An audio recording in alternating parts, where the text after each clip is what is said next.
Good Friday, everyone. I'm Cyrus Webb, and welcome to Conversation Dirty News. Glad you all could be with us. Well, we made it to the end of another week. Of course, you have your news headlines coming up on this Friday. Have a message from our book, Words That Choose to Live By. And in today's News of Good News, yesterday, had a chance to speak with award-winning tech expert Jennifer Jolly. She has some great ideas for some eco-friendly tech just in time for Earth Day this year. You don't want to miss that. Enjoy today's broadcast. For Conversation Dirty News, I'm Cyrus Webb with your Friday headlines. In Mississippi news, filmmaker buying the old Metro Center dealer's building, says WLBT Channel 3.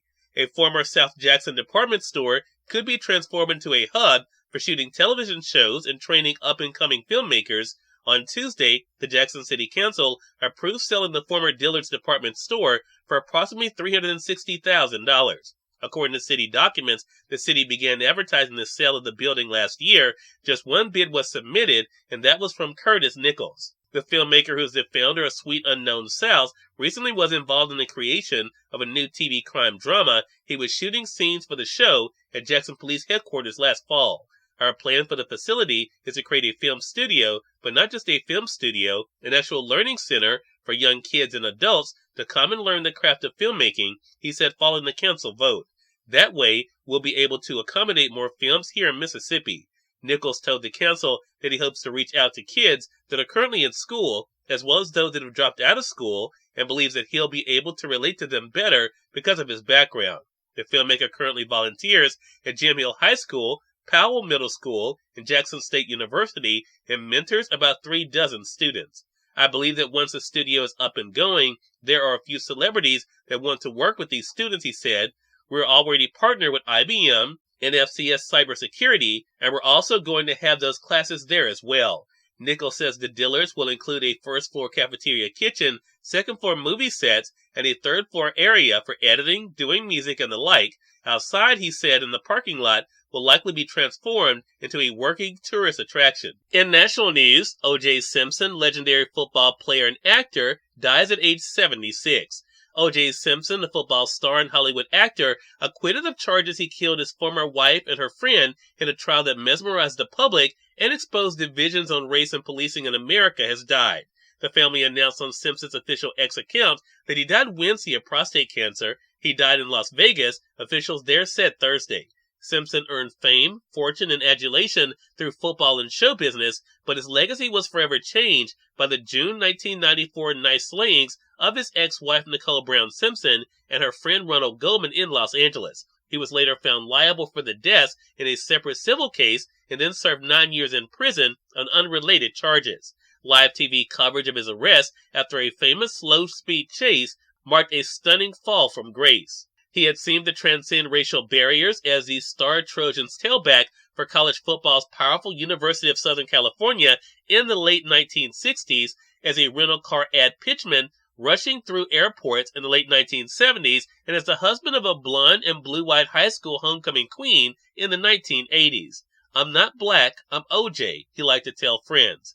His trial captured America's attention on live TV. The case sparked debates on race, gender, domestic abuse, celebrity justice, and police misconduct. The jury found him not guilty of murder in 1995, but a separate civil trial jury found him liable in 1997 for the deaths and ordered him to pay $33.5 million to relatives of Brown and Goldman. In more national news, Harvard again requiring standardized test scores for those seeking admissions, says the Associated Press. Harvard University announced on Thursday it is reinstituting standardized tests as a requirement for admission beginning with the class of 2029, joining other colleges that are again mandating tests for those hoping to enter the schools. In June 2020, Harvard began a temporary test optional policy under which students could apply to the college without submitting scores. The change was adopted as access to standardized testing during the pandemic became limited. Other schools like Yale, Dartmouth, Brown, and MIT are also again requiring standardized tests for those seeking admission. Harvard had initially said it was going to maintain its testing optional policy through the entering class of the fall of 2026. Under the change announced on Thursday, students applying to Harvard for fall 2025 admission will be required to submit standardized test scores from the SAT or ACT exams to satisfy the testing component of the application. And finally, in business news, Wall Street rebounds following its slide as big tech takes the reign again, says the Associated Press.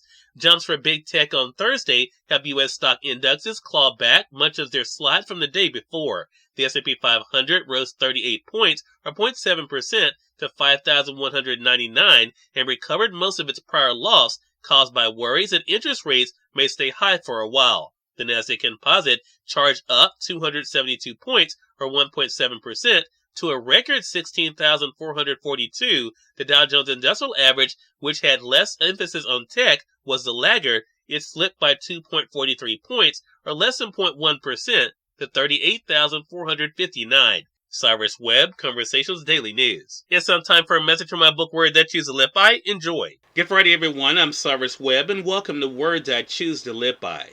Stop being a spectator. Get in the game.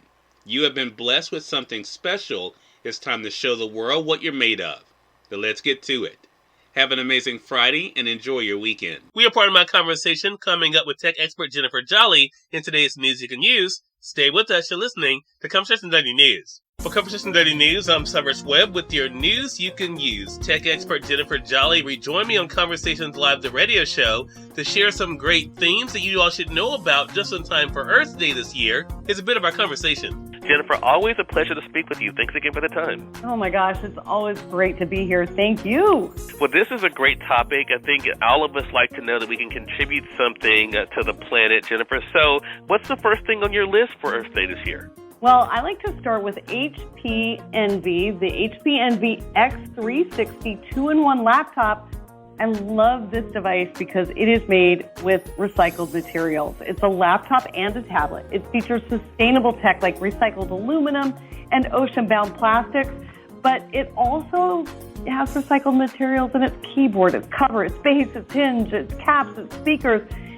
But not only that, it's a really solid device too. It has AI built in, so you can get right to Microsoft Copilot, which is my favorite really consumer AI tool right now.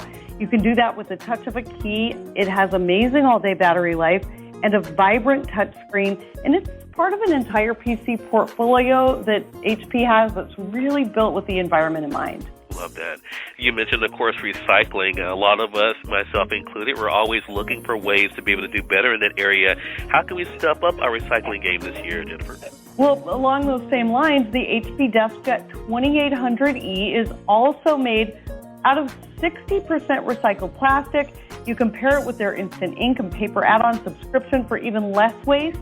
Plus, they recycle your old cartridges through their Planet Partners program, and they'll even send you new ones made from about 3/4 recycled plastic and paper from responsibly managed forests. You put all of that together, and it gives you a seamless setup, enhanced connectivity, and a design that truly delivers on that promise of eco-conscious printing. Cyrus Webb, Conversations Daily News. We thank you all for tuning in to this edition of Conversations Daily News. I'll be back with us on Mondays, more news, message from my book, Word That Choose to Live By, and of course, your entertainment spotlight. Until then, I'm your host, Cyrus Webb, saying as always, enjoy your day, enjoy your life, enjoy your world. Thank you all for choosing Conversations Daily News today. Let's go make today amazing. Take care.